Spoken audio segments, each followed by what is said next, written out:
Hello, my name is Ellie Weichel.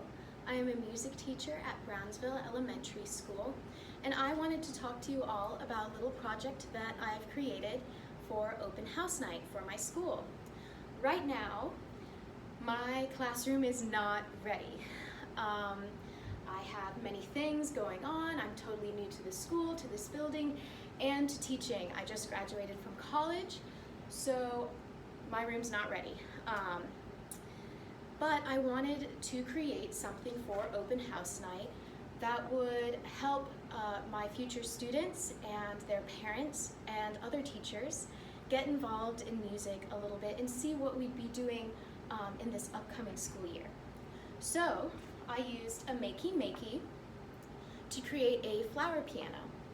A MakeyMakey is something that uses anything that can conduct electricity to create buttons.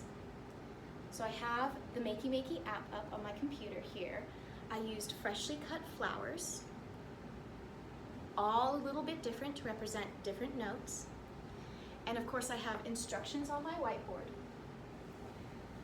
But it'll give students and parents and teachers the opportunity to create some music. So when you hold one of the alligator wires, you can create music when you touch each flower, creating a fun interactive project for open house night.